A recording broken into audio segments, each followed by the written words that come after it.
Est-ce qu'en 2024, vous avez souffert au cinéma? Est-ce que vous avez pleuré? Non pas d'émotion, mais parce que vos yeux étaient agressés. Est-ce que vos tripes se sont tordues? Non pas sous l'effet du suspense, mais bien du dégoût. Bon, ok, j'abuse peut-être un peu, mais il faut bien dire qu'en 2024, et comme chaque année, on ne peut pas dire qu'on ait été séduit par tous les films.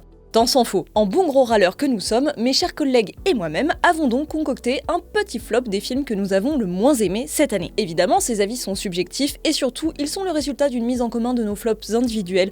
Donc n'hésitez pas à prendre tout ça avec une certaine distance et surtout n'hésitez pas à commenter avec vos plus grosses déceptions de l'année. La mienne, c'est Geoffrey.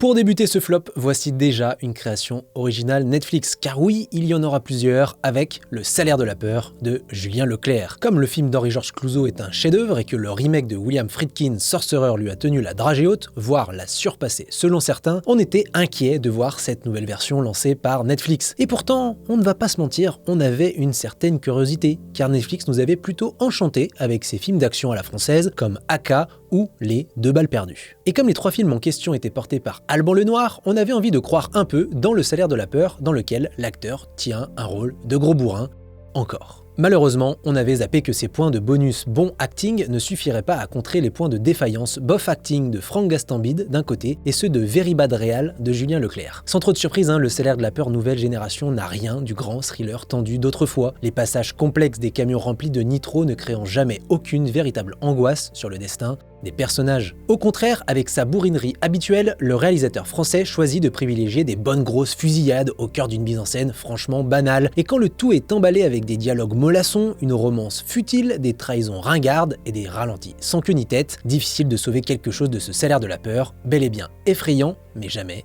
pour les bonnes raisons.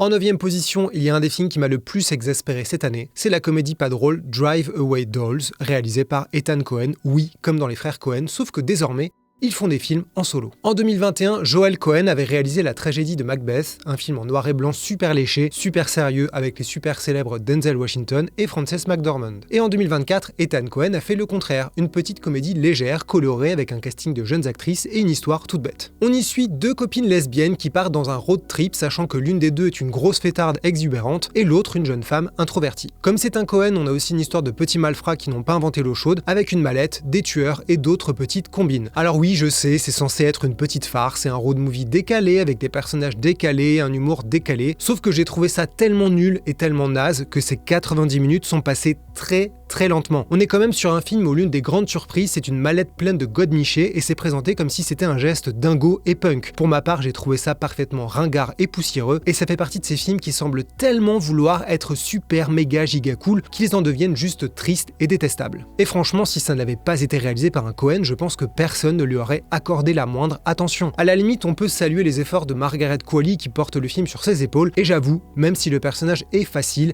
l'actrice Beanie Feldstein m'a fait rire. Mais je préfère la revoir dans le très beau et très drôle Booksmart, réalisé par Olivia Wilde et qui était bien plus réussi notamment pour les personnages lesbiens. En 8e position, on a le film qui a à peu près uni la planète geek contre lui et parfois pour de mauvaises raisons. À savoir Joker Folie à 2.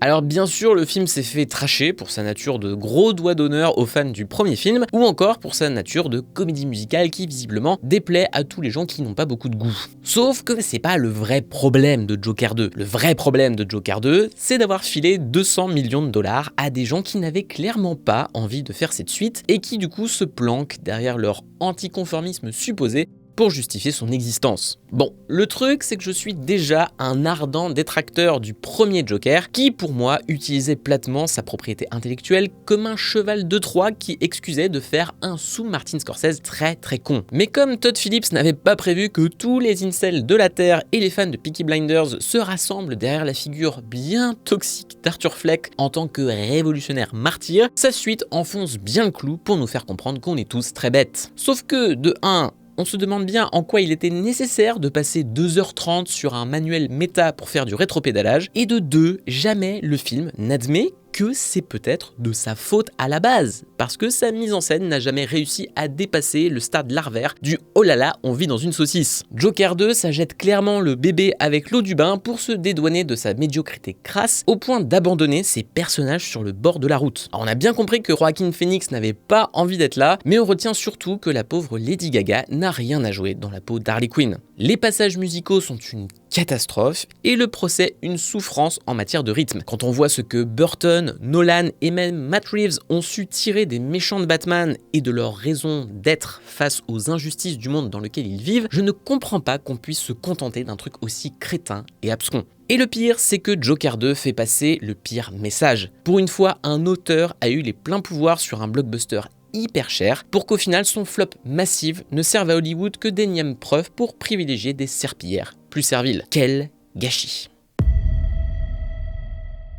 En 7ème position, on retrouve Project Silence de Kim Tae-gon, peut-être l'une des plus grosses frustrations de l'année, vu le potentiel incroyable du film. Imaginez que, suite à un enchaînement de catastrophes, le pont reliant l'aéroport d'une ville coréenne s'apprête à s'effondrer. À ce moment-là, la promesse était la suivante. Des bêtes inconnues se retrouvent libérées au milieu des survivants et provoquent un véritable chaos. Franchement, ça donne très envie, non? Non? Oui, bon bah vous avez raison, c'est un énorme pétard mouillé, le genre de film qui n'est jamais à la hauteur de son pitch. J'avoue avoir personnellement complètement déchanté au moment où j'ai découvert le film en séance de minuit à Cannes, avec l'espoir de découvrir une nouvelle pépite à la dernier train pour Busan, et de constater que les bêtes inconnues étaient en fait des chiens bodybuildés, une arme du gouvernement incontrôlable. Ce n'est pas une menace inintéressante évidemment, il y aurait pu y avoir du cujo dans ce Project Silence, mais ce n'est évidemment jamais le cas. C'est au contraire un film catastrophe et catastrophique, très ringard. L'épais brouillard entourant le pont cache la misère, le propos sur l'expérimentation animale est assez vain, et finalement on se retrouve avec un film qui veut jouer trop de cartes à la fois entre la politique, le film d'horreur, la SF et donc le catastrophe, sans réussir. Bref, c'est du sous Roland Emmerich et ça donne presque envie de se remater l'ignoble Moonfall. Ouais. En 6ème position, on a Venom 3 et franchement, je trouve qu'il s'en sort bien. S'il fallait encore une preuve que le Spider-Verse de Sony allait droit dans le mur après la sortie de route de Madame Web, Venom The Last Dance est là pour ça. Alors Venom 3, c'est censé être le volet ultime, la dernière danse avant l'ombre et l'indifférence, celle qui séparera Eddie et le symbiote à tout jamais. C'était donc censé être le volet le plus dramatique des trois, surtout que la mort d'un des personnages est plus ou moins annoncée dès les 15-20 premières minutes et qu'on nous rabâche ensuite pendant 1h30 que c'est la seule issue possible. Mais le film se dit jamais que c'est le moment de s'intéresser aux personnages, à ce qu'ils peuvent bien ressentir, à leurs remords ou à leurs regrets. Non, il reste dans un second degré permanent et fait juste une petite séquence flashback des scènes qu'on a déjà vues dans le film après le moment fatidique, façon See You Again dans Fast and Furious 7, mais en pas émouvant du coup. Tom Hardy, c'est bon, on s'y est fait. Mary Sifan, qu'est-ce que c'est triste de le voir replonger dans le pire de Marvel après The Amazing Spider-Man. On pense que son personnage va rester le temps d'une scène ou deux, mais non, il erre dans le scénario à la recherche d'un truc à faire, et en attendant de trouver, il fait un concours de gêne avec Tom Hardy. Et d'ailleurs, ils ont fini ex aequo. En plus, le film annule et remplace la scène post-générique de Spider-Man No Way Home, de la même façon que Morbius a fait de la promo mensongère sur son lien avec Far From Home. C'est pitoyable, d'une part, et d'une malhonnêteté crasse, en plus d'être l'aveu d'échec ultime. Et quant aux qualités plastiques et techniques, je dirais juste que le film a été confié à Kelly Marcel, la scénariste des 2 premiers volets qui n'avait encore jamais réalisé de long métrage. Voilà.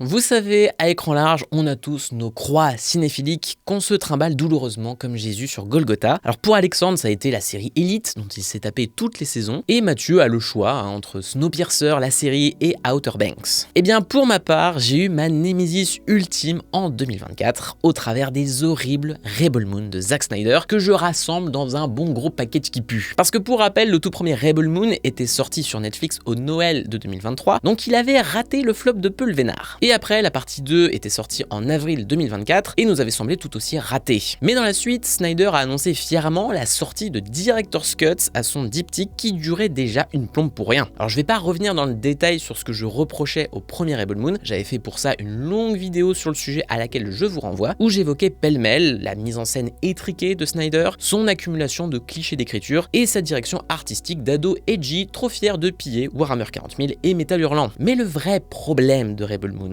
Ça a toujours été la posture un peu victimaire de Snyder depuis le Snyder Cut de Justice League, qui voudrait que sa vision ne soit complète que quand elle n'est pas retouchée par un studio. Alors c'était déjà le cas avec Watchmen et Sucker Punch, mais Rebel Moon atteint un stade terminal en la matière et au fond, la parodie. Un producteur de cinéma, c'est pas forcément un mec avec un gros cigare qui dit tout le temps non et ne pense qu'à la thune. Ça peut arriver, mais quand vous faites un film, des contraintes sont nécessaires et c'est à ça que sert un producteur. Sauf que depuis le narratif que Snyder a tiré de Justice League, il n'accepte plus ces contraintes. Alors qu'il est au fond tout autant responsable de l'échec de base du film, en ayant voulu en faire un blockbuster qui n'avait aucune raison de durer 4 heures. Du coup, Rebel Moon, c'est juste un space opéra qui mixe au blender les pires idées du monde et dont les versions longues se transforment en supplice de plus de 6 heures. Et c'est Bibi qui a dû se les taper.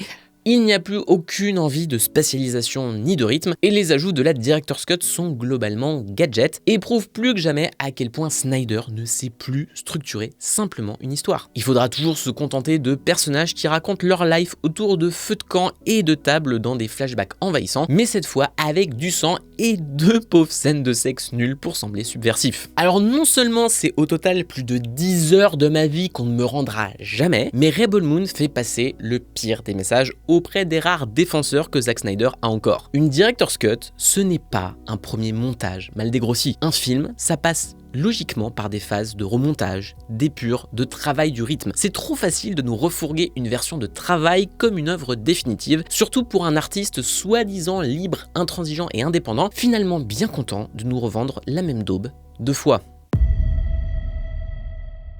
Que serait un flop annuel sans le bon petit film d'horreur Blumhouse de service? À la 4e place de ce classement, on retrouve donc le film Imaginary, rejeton souffreteux du réalisateur Jeff Wadlow, à qui l'on doit déjà des films comme Kick-Ass 2, Action ou Vérité et Nightmare Island. Imaginary est le prototype absolu de la série B horrifique interchangeable avec toutes les petites bouses oubliées dans les fonds de tiroir du bureau de Jason Blum. On y retrouve les passages obligés qui font grincer des dents depuis 10 piges, à savoir la gamine qui voit des trucs que ses parents ne voient pas, la vieille intello qui sort un bouquin poussiéreux pour dire qu'en fait ce phénomène était déjà bien connu de nos ancêtres, le tout saupoudré d'une bonne dose de jumpscare rincé. Mais attendez, c'est pas le meilleur, comme le titre Imaginary peut le laisser imaginer, dites-vous que la méchante créature du film, c'est un ami imaginaire. Tout le principe, c'est de se dire que les amis imaginaires des enfants, en fait, ils sont peut-être pas si imaginaires que ça, et surtout, ils peuvent être méchants. Ce qui occasionne donc moult gros plans soi-disant menaçants sur un nounours. Alors je sais que ça peut être intéressant parfois d'essayer de rendre des trucs mignons effrayants, mais là... Waouh, c'est juste très gênant. Bref, vous connaissez mon amour des films d'horreur, mais finalement, cette année, pour les histoires d'amis imaginaires, il valait mieux se tourner vers Blue et compagnie. En 3e position, on a l'un des carambolages de l'année, le film Borderlands. En théorie, voir Eli Roth, le réalisateur des films Hostel et Cabin Fever, s'attaquer à l'adaptation d'un jeu vidéo super bourrin, réputé pour sa violence décomplexée et régressive, c'était pas forcément la pire idée, et avec Cate Blanchett dans l'affaire, ça rendait même tout ça étrangement intriguant. Mais bon, on va pas y aller par 4 chemins, ce film Borderlands est un carnage, sauf dans le sens où on l'aurait voulu. L'équipe a déjà balancé depuis la sortie que la production avait été un cauchemar entre les problèmes d'un tournage pendant le Covid et les décisions du studio de changer de cap durant la post-production. Le film avait apparemment été conçu et filmé comme un truc super sanglant et finalement, pas du tout à l'écran. Il y a eu des reshoots supervisés par Tim Miller, le réalisateur des films Deadpool, parce que Eli Roth était occupé sur son film d'horreur Thanksgiving. Le scénario a été réécrit par plusieurs personnes et même le compositeur a changé en cours de route. Bref, c'est un énième exemple de désastre industriel, mais le pire là-dedans, c'est que même en sachant tout ça et en ayant beaucoup d'imagination, on peut difficilement envisager une version réussie de ce bousin. Parce qu'il n'y a pas une scène qui fonctionne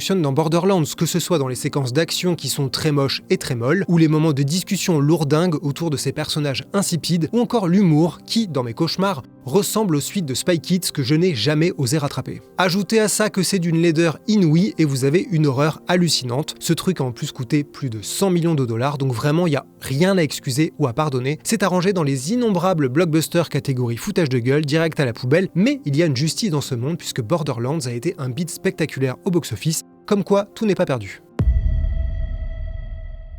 Vous ne pensiez tout de même pas qu'il y aurait un seul film sorti de cette usine à navets qu'est Netflix. Évidemment qu'en deuxième position, on a casé Loup-garou de François Uzan, l'adaptation du jeu de société Roi des colonies de vacances avec Franck Dubosc, Jean Reno et la pauvre Suzanne Clément. Il s'agit d'un mélange explicite entre Jumanji et Les Visiteurs, qui fait d'ailleurs pas trop la distinction. Et c'est normal, Loup-garou est un film qui applique une formule, privilégiée des gros studios et des chaînes de télé hertziennes. La formule de la comédie française pourrie à gros stars. En gros, des films qui exploitent cette formule, il en sort par paquet en salle chaque année, taillé pour entrer dans les grilles de programmation TF1 un an après, au point presque de prévoir en avance les coupures pub. Sauf que là, c'est pas qu'est-ce qu'on a toujours encore fait au bon Dieu 18 ou la dernière angoisse identitaire avec Christian Clavier. Merde. C'est la transposition d'un jeu assez génial, construit sur la paranoïa, des putains de loups-garous voraces, ainsi que des rôles allant de la voyante au chasseur, le tout dans un environnement fantastique médiéval. Mais les gens qui produisent ce truc, ils s'en tamponnent de tout ça, ils s'en tamponnent même des artistes impliqués, voire de l'histoire de base du jeu. Ils déballent leur formule,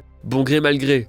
Donc ça n'a absolument aucun sens, et surtout c'est effroyable de malaise. Il y a un vague commentaire social, archi maladroit, sur les violences conjugales, et ces jeunes là, aux cheveux longs, qui se cherchent une identité, car ils portent du vernis, ces influenceurs de merde, tout ça parce que c'est dans le cahier des charges. Il y a plusieurs reprises du patrimoine musical français, dont Sardou, évidemment, qui font passer l'épisode du dîner de The Office pour une séance de relaxation, parce que c'est dans le cahier des charges. La mise en scène semble directement gérée par l'algorithme de la plateforme, et la photo ne fait même pas semblant, surtout la nuit, parce que c'est dans le cahier des charges. Et surtout, il y a un humour si catastrophique, au timing si cataclysmique, que les personnages sont obligés d'expliquer leurs vannes, je vous jure. Et je suis sûr que même ça, c'est dans le cahier des charges. Le gros drame de Loup-garou n'est pas qu'il s'agit d'une de ces comédies génériques abrutissantes, pondues par des gens qui méprisent au fond profondément leur public, mais que c'est un gigantesque gâchis de potentiel, de talent et de moyens. Imaginez s'il n'avait que serait-ce qu'essayer de faire un truc bien. Ça aurait pu être un vrai grand moment de cinoche popcorn familial français. Et le pire du pire, c'est que ces mecs-là, au fond, leur objectif, c'est de nous faire avaler à coups de surmédiatisation que leur formule et le divertissement, c'est la même chose. Avant de vous révéler le grand gagnant de notre flop, même si on est d'accord que c'est pas le plus gros suspense de l'histoire de YouTube, on m'a chargé de citer quelques mentions spéciales, principalement donc nos némésis personnels qu'on a parfois été seuls à mettre dans nos flops. Je commence avec celle d'Alexandre car ça me fait une transition parfaite. En effet, ce cher Alexandre est préposé à surveiller tout ce qui se fait sur Netflix, et donc tenait à souligner l'habituel flot de déchets passés par la plateforme cette année. Lui cite sous la scène, même si je suis pas 100% d'accord, Le flic de Beverly Hills 4, The Union, The Deliverance ou encore la catastrophe Atlas. Et là je suis très d'accord. Preuve que le service a toujours pour habitude d'acheter, voire produire et surtout promouvoir à peu près tout ce qui se fait de plus fadasse, alors qu'il propose également de très bonnes choses, comme Rebel Ridge par exemple, mais qu'il ne les met pas du tout autant en avant, une fois de plus, le nivellement par le bas. Toujours au rayon coup de gueule, Déborah comptait pointer du doigt ce qu'elle appelle l'animation de feignasse, c'est-à-dire cette industrie du cinéma d'animation très grand public qui a décidé ces dernières années de cesser de produire quoi que ce soit d'original. C'est bien simple, elle exploite désormais jusqu'à la moelle ses précédents succès. Ça concerne Pixar avec Vice Versa 2, ça concerne Disney avec son Vaiana 2, série Disney+, transformée viteuf en film pour faire entrer de l'argent dans les caisses, ça concerne DreamWorks avec Kung Fu Panda 4, déjà le 4, ça concerne Illumination avec un énième Moi Moche et Méchant, des films pas toujours hyper mauvais, certains étant même plutôt sympathiques, mais assez symptomatiques du cercle infernal dans lequel les studios sont restés coincés, et le pire c'est que ça cartonne, donc on n'est pas prêt de voir un peu de nouveauté sur le terrain de l'animation mainstream. Judith, elle, a forcément essuyé quelques déconvenues horrifiques, et comme elle a été la seule à se les infliger, personne n'était là pour la soutenir. Mais elle a notamment souffert devant la dernière adaptation de Salem, réalisée par Gary Dauberman, un réalisateur qui semble supplier de faire un jeu de mots sur son nom, car il avait également commis le dernier Annabelle. Visiblement, le résultat est aussi ridicule que désespérant, mais peut-être pas autant que Les Cartes du Mal, qui ne fait pas un pli si je me réfère au génial titre de sa critique. Selon elle, le gâchis est si gigantesque que le film en devient malhonnête, et si vous vouliez voir un bon film sur l'astrologie d'horreur, vous risquez de plonger la tête la première dans une soupe de clichés. Geoffrey est rentré à peu près aussi désespéré de sa projection de SOS Fantôme, la menace de glace, alors qu'il avait trouvé relativement honnête l'héritage, personne n'est parfait, du moins jusqu'à ce que les vieux débarquent et ne savent savent pas où se mettre. Ça tombe bien, c'est tout ce que récupère cette suite proprement honteuse qui troque la tendresse nostalgique pour le spectacle bas du front, et j'ai cru comprendre qu'il s'était ennuyé sévère. Antoine, lui, a été marqué par son visionnage de The Killer. Non, je ne parle pas du classique de John Woo, mais du remake réalisé par John Woo cette année. Si Silent Night faisait encore un peu débat à la rédac, celui-ci nous a tous les deux mis d'accord, puisque cette nouvelle version ressemble à une parodie du style du réalisateur, traversée par des dialogues dignes des Best of Nanarland et baignant dans un Paris de cartes postales qui ressemble plus à un spot pour l'office de tourisme du 4e arrondissement qu'à un vrai film d'action. Enfin, je ne pouvais pas mentionner, moi, l'autre Blumhouse fumeux de l'année que je me suis infligé, à savoir Night Swim, une histoire de piscine hantée avec Wyatt Russell. Dit comme ça a l'air un peu marrant, sauf que c'est un ramassis d'archétypes de films de maison hantée, sauf que cette fois, c'est une piscine, donc c'est encore plus ridicule. Par curiosité, j'ai regardé le court-métrage dont est tirée la chose, et c'était déjà nul, à croire que Jason Blum ne cherche plus les high concepts, mais les low concepts.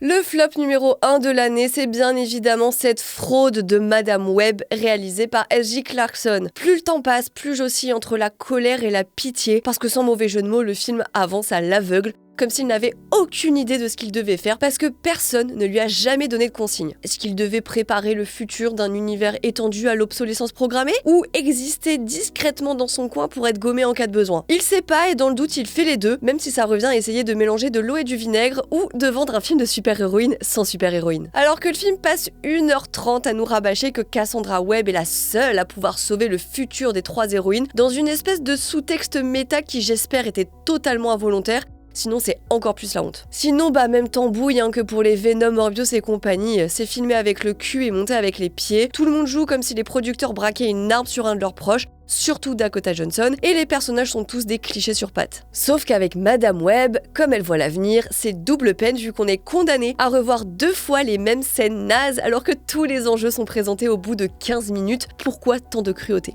Je pourrais continuer longtemps à lister tout ce qui déconne, mais vous et moi, on a mieux à faire, donc je terminerai juste en disant que ce film, c'est une porte entrouverte sur du vide qu'il faut refermer à clé à tout jamais. Voilà pour ce flop 2024. On s'est bien arraché les cheveux pour arriver à cette liste, alors n'hésitez pas à détruire tous nos efforts et nous dire lequel de ces films vous auriez sauvé et lesquels, au contraire, vous auriez ajouté. On ne doute pas du fait que 2025 nous réserve tout autant d'hérésies et de suppos cinématographiques de Satan. On se retrouve donc dans un an pour en reparler. Et vous pouvez nous retrouver à tout moment de l'année sur cette chaîne à laquelle vous pouvez vous abonner, et sur notre site auquel vous pouvez vous abonner également. Et si vous avez envie de bitcher sur toujours plus de films, vous pouvez toujours aller voir nos flops de 2023. Des bisous Saveur Navet et à très vite. Stop.